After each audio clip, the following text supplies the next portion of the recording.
You know that feeling, right? That primal sense of unease when a thick fog just rolls in out of nowhere?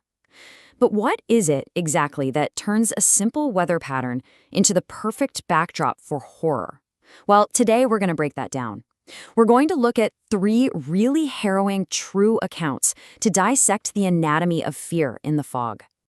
It all starts with our most trusted sense being completely taken away from us. This quote here, it's from a driver on a lonely stretch of Highway 101 in California, and it just captures that first moment perfectly. See, it's not gradual. It's a sudden, blinding theft of your sight, the main tool you use to understand the world. And when your entire world shrinks down to this tiny 20-foot bubble, everything changes. The fog isn't just hiding things, it's actively rewriting the rules of reality around you. It cuts you off, it spins you around, and it turns a totally normal drive or a run or a kayaking trip into something else. It becomes a catalyst for pure dread.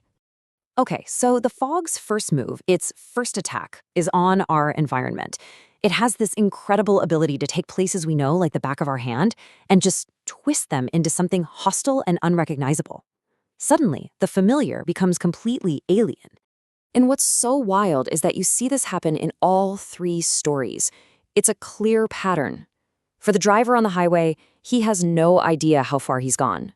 For the kayakers, this huge open bay turns into a tiny claustrophobic trap where sound doesn't travel right. And for a runner on a trail he knows by heart, even his GPS starts to lie to him. The isolation is just absolute. This example with the runner, it just perfectly captures how bent reality gets. I mean, this is a path he could do in his sleep, a closed loop, a totally known distance. But the fog creates this impossible space where his watch says he's finished the run, but he's nowhere near the end. Logic itself just starts to break apart. The world feels fundamentally wrong. So you're lost, you're disoriented. And that's when the fog introduces its next move, the threat. But here's the thing. The real horror isn't some monster with fangs and claws. No, it's a presence, something you can't quite see, you can't define, and you definitely can't understand. It's the horror of the unknown shape in the haze.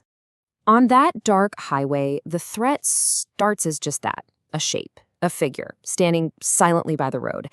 And the scary part isn't what it does, it's how it keeps showing up, impossibly, ahead of the only car on the road for miles.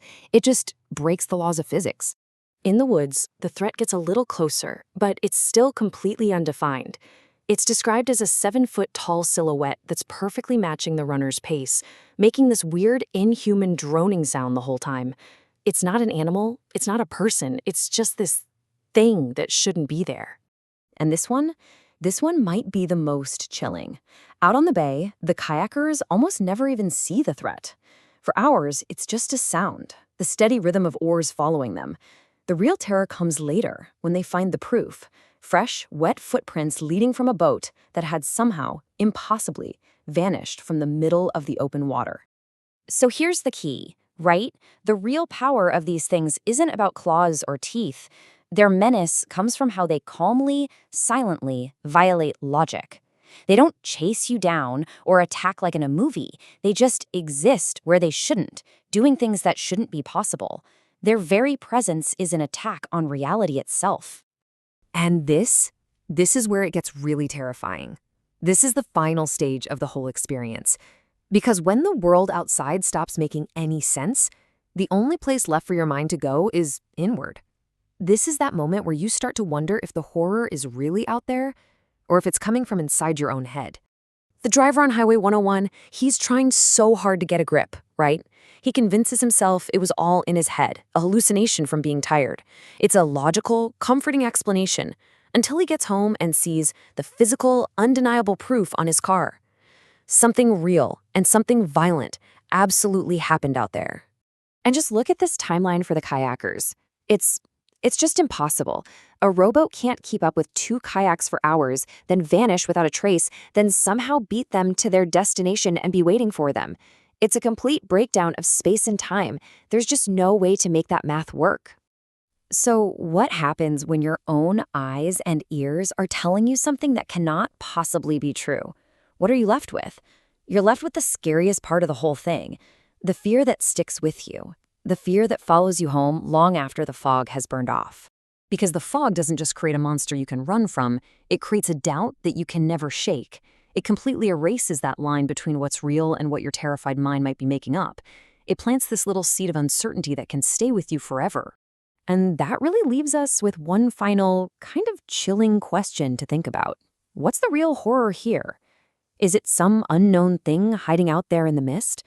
Or is it the terrifying idea that our own grip on reality is so fragile that something as simple as the weather can break it?